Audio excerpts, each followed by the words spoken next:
Hello everyone, welcome back to the channel. Today we're diving into 6 tips to help you fight like a soldier in Assassin's Creed Black Flag Resynced. We'll cover combat techniques, tactics, and strategies to make Edward Kenway feel less like a pirate and more like a trained warrior on this Caribbean battlefield.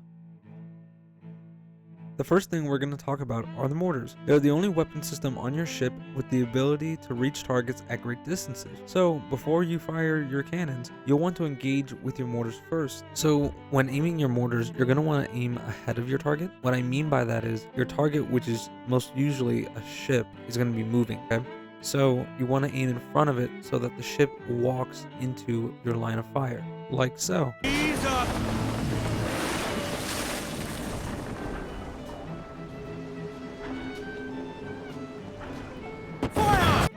Now that the enemy is aware of you, this is going to provide another opportunity. It's going to usually sail towards you, or you'll be close enough where you can use your front cannons to deal additional damage, and even ram them.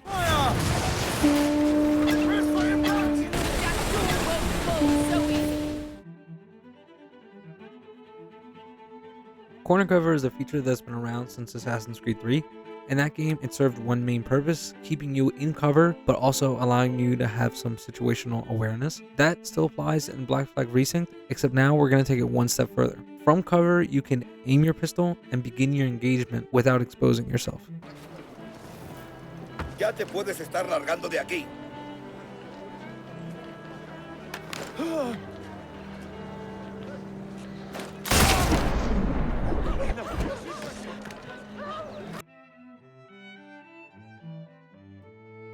This one is very simple. I use it all the time in game. Your smoke bombs can be used like grenades. All you have to do is throw a smoke bomb into a crowd, shoot it. This will ignite it and cause a massive explosion. It works very well during ship boardings too. ¿Qué provoca tal imprudencia?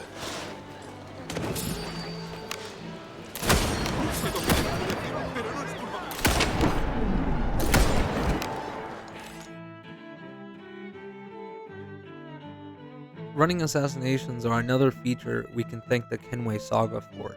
In practice, you should be able to sprint, assassinate your target, and continue moving with the momentum that you generated from your previous sprint. However, in Resynced, Edward just stops dead in his tracks. This really kills the coolness, honestly, and the utility of the move. But I found a way around it. Once the assassination animation finishes, double tap the dodge button. This will cause Edward to roll, allowing you to immediately continue your sprint and keep your momentum. By now, can you?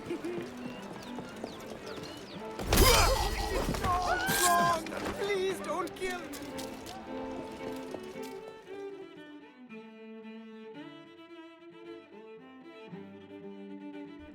The Observe feature is one of the newest additions to the series, making its debut in the last game, Assassin's Creed Shadows.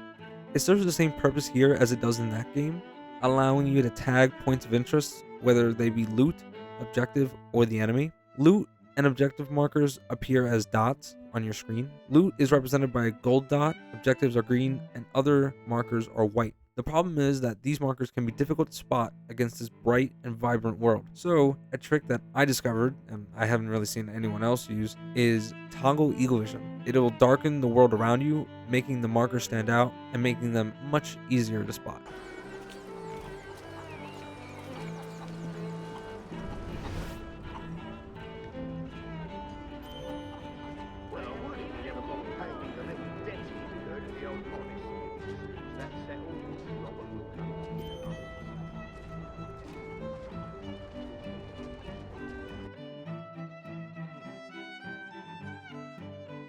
One of the biggest changes to stealth in Black Flag Resynced actually comes from Shadows.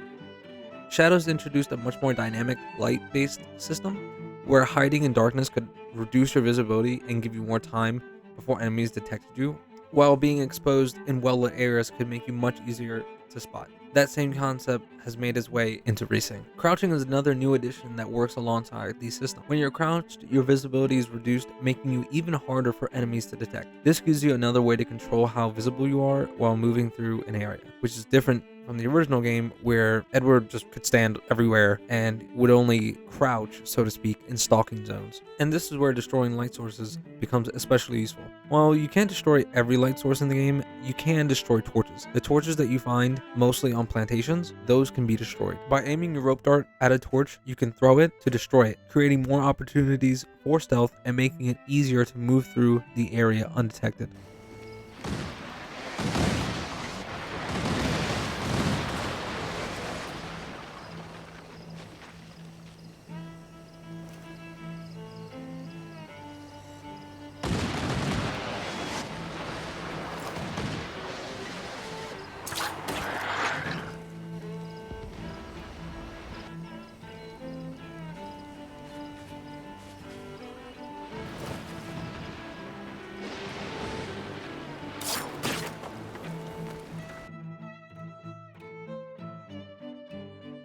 Edward's blowpipe is his primary stealth tool for long-range engagements, giving him several ways to manipulate enemies without having to directly engage them. The blowpipe can be used to put enemies to sleep,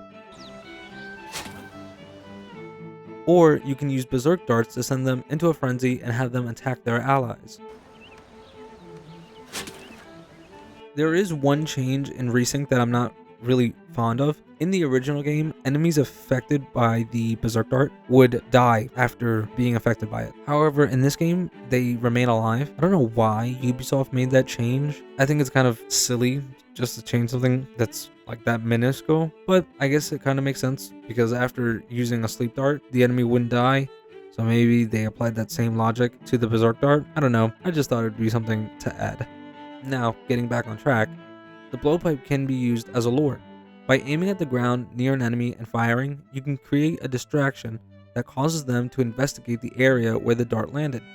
This opens up a number of different opportunities for stealth, allowing you to manipulate the enemy without ever engaging with them directly. For example, if you want to play the game in a ghosting style, where you eliminate only your target and leave everyone else alive, you could do that by using the blowpipe in this way.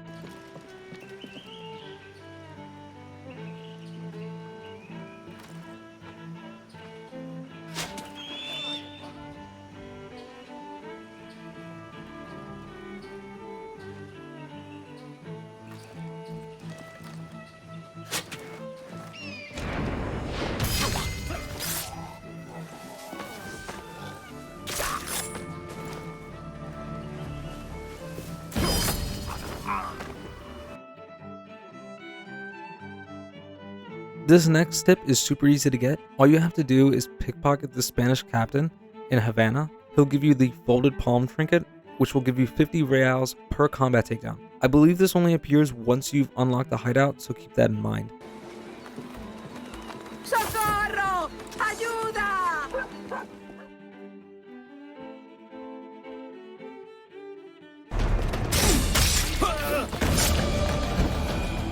With all of that being said, thank you so much for watching the video. It means a lot and I appreciate it.